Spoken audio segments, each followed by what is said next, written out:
নুসরাতের মৃত্যুতে দেশজুড়ে প্রতিবাদের ঝড় উঠেছে। মানববন্ধন ও বিক্ষোভ কর্মসূচি করেছেন দেশের বিভিন্ন স্থানের শিক্ষক, শিক্ষার্থী সহ সর্বস্তরের মানুষ। নুসরাতের ওপর আগুন হামলায় জড়িত অধ্যক্ষ সহ অপরাধীদের দৃষ্টান্তমূলক শাস্তির দাবি জানান তারা। এমন মৃত্যু মেনে নেওয়া যায় না, আর তাই এমন সরব প্রতিবাদ। ফেনীর মাদ্রাসা ছাত্রী নুসরাতের জন্য বিচার চাইছেন সর্বস্তরের মানুষ। বৃহস্পতিবার সকালে রাজশাহী বিশ্ববিদ্যালয়ে কেন্দ্রীয় গ্রন্থাগারের সামনে মানববন্ধন করেন শিক্ষার্থীরা। ঘণ্টাব্যাপী কর্মসূচিতে এ ধরনের নৃশংসতার পুনরাবৃত্তি ঠেকাতে জড়িতদের কঠোর শাস্তির দাবি করা হয়। অনেকেই নির্মম নির্যাতনের শিকার হয়ে মৃত্যুবরণ করতেছে, প্রকৃত ঘটনাগুলো আড়ালে চলে যাচ্ছে। এর অন্যতম কারণ আমরা সঠিক বিচারগুলো পাচ্ছি না। বিচারহীনতার সংস্কৃতি ভেঙে নজির স্থাপন করার মতো শাস্তি দিতে হবে। চট্টগ্রামে প্রেস ক্লাবের সামনে মানববন্ধনে অংশ নেন বিশ্ববিদ্যালয়ের শিক্ষক, শিক্ষার্থী সহ সর্বস্তরের মানুষ।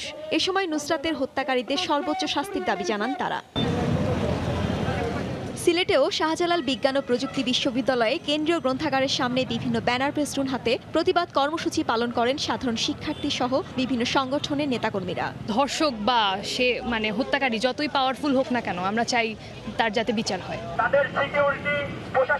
রংপুরের সাধারণ ছাত্র অধিকার সংরক্ষণ পরিষদের উদ্যোগে রোকেয়া বিশ্ববিদ্যালয়ের প্রধান ফটকের সামনে মানববন্ধন হয়। অংশ নেন বিশ্ববিদ্যালয়ের শিক্ষক, শিক্ষার্থীরা। আমাদের ছেলে মেয়েদেরকে আমরা শিক্ষকের কাছে পাঠিয়ে দিয়ে যদি নিরাপদ থাকতে না পারি, তাহলে আমরা কার কাছে শিক্ষার্থীদের পাঠাবো?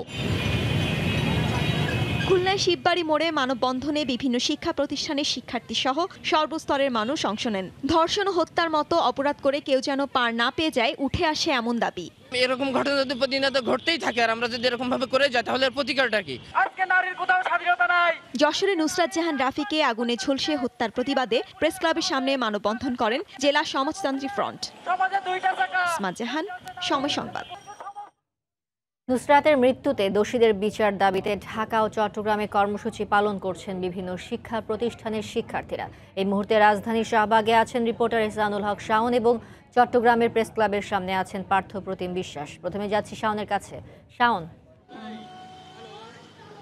মোমো, নুসরাতকে পুড়িয়ে মারার যে এই জঘন্য যে ঘটনা, সে ঘটনায় কিন্তু আমরা দেখছি যে সমগ্র দেশবাসী কিন্তু আসলে একটা ক্ষোভ নিয়ে আছেন এবং তারা নিন্দা প্রকাশ করছেন।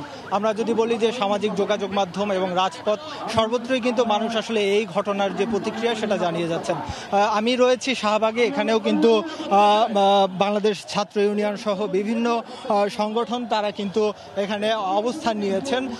তারা অবস্থান নিয়ে পথে অবস্থান নিয়ে তারা আসলে এই যে নুসরাতের যে মৃত্যু, সেই মৃত্যুর ঘটনায় নিন্দা প্রকাশ করেছেন এবং তারা বলছেন যে নুসরাত হারলে হেরে বাংলাদেশ। আসলে ঘটনাটা কিছুটা কিন্তু তেমনই। তারা বলছেন যে ধর্ষক যে অধ্যক্ষ রয়েছেন সিরাজউদ্দৌলা, তার বিচার চেয়েছেন এবং সেই সঙ্গে যারা সদস্য রয়েছিলেন এবং সিরাজউদ্দৌলার সহযোগী ছিলেন তাদেরকেও আসলে তাদেরও সুষ্ঠু বিচার চেয়েছেন, যাতে নুসরাত চলে যাওয়ায় তাদের আসলে ন্যায্য বিচার তারা আসলে নুসরাত পায়। এবং শুধু নুসরাত নয়, বাংলাদেশে আজ পর্যন্ত যারা ধর্ষিত হয়েছে বা হত্যাকাণ্ডের এরকম বর্বর হত্যাকাণ্ডের ঘটনা ঘটেছে, সবারই তারা সব ঘটনারই সর্বোচ্চ শাস্তি চেয়েছেন এবং বলছেন, যেমন আমরা প্ল্যাকার্ডে দেখছি, ব্যানারে দেখছি, আসলে ধর্ষকের কোনো পরিচয় নেই। সেক্ষেত্রে বলছেন যে প্রতিটি শুধু শিক্ষা প্রতিষ্ঠান নয়, শিক্ষা প্রতিষ্ঠানের বাইরেও কিন্তু আসলে নুসরাতের মতো মেয়েরা বিভিন্ন শারীরিক নির্যাতন, নিপীড়নের শিকার হচ্ছেন। সেই ঘটনা যাতে ভবিষ্যতে না হয় সেটা কিন্তু তারা দাবি জানিয়ে যাচ্ছেন। এবং আমরা জানি যে গতকাল রাতে যে 9:30টায় নুসরাত মারা যাওয়ার পরে আজকে কিছুক্ষণ আগে ফেনী সোনাগাজীতে নুসরাতের যে মরদেহ পৌঁছেছে, সেখানে নুসরাতের যে পরিবার, সেই শোক সন্তপ্ত পরিবারের প্রতি তারা সমবেদনা জানিয়েছেন। তো এই ছিল মোমো আমার কাছে। আমি চলে যাব চট্টগ্রামে, সেখানে রয়েছেন আমাদের সহকর্মী পার্থ প্রতিম বিশ্বাস। তার কাছ থেকে সরাসরি শুনবো সেখানকার খবরাখবর। পার্থ। ধন্যবাদ শাওন। নুসরাত হত্যার বিচারের দাবিতে কিন্তু চট্টগ্রামে আজকে মানববন্ধন হয়েছে। ঠিক কিছুক্ষণ আগে, কয়েক মিনিট আগে কিন্তু এখানে মানববন্ধনটি শেষ হয়েছে। সেক্ষেত্রে আমরা দেখেছি সর্বস্তরের যারা সাধারণ মানুষজন রয়েছে, জনসাধারণ রয়েছে, সবাই কিন্তু এই মানববন্ধনে অংশগ্রহণ করেছে। আপনারা দেখতে পাচ্ছেন আমার পিছনে যারা যেসব শিক্ষার্থীরা দাঁড়িয়ে রয়েছে তারা কিন্তু আজকে এই মানববন্ধনে অংশগ্রহণ করেছে। সেক্ষেত্রে মানববন্ধন থেকে তারা একটি দাবি করেছেন, সেটি হচ্ছে অবিলম্বে কিন্তু এই হত্যাকাণ্ডের সাথে যারা জড়িত তাদের আইনের আওতায় আনতে হবে এবং বিচারেরও দাবি তারা জানিয়েছে। সেক্ষেত্রে আরেকটি বিষয় হচ্ছে বারবার কিন্তু এই ধরনের ঘটনা ঘটছে, ধর্ষণের ঘটনা ঘটছে, কিন্তু কোনো বিচারই হচ্ছে না, যে কারণে বিচারহীনতার সংস্কৃতির কারণেই কিন্তু বারবার এই ধরনের ঘটনা ঘটছে। এবং ফেনীর মাদ্রাসা ছাত্রীর উপর, নুসরাতের উপর যে ধরনের অমানবিক নির্যাতন করা হয়েছে এবং এরপর তাকে কেরোসিন তেল ঢেলে যেভাবে মেরে ফেলার চেষ্টা করা হয়েছে এবং আজকে তার কিন্তু মৃত্যু ঘটেছে। তো সেক্ষেত্রে এখানে এই মানববন্ধন থেকে সর্বস্তরে যারা সাধারণ মানুষজন রয়েছে তারা কিন্তু একটি দাবি করেছে,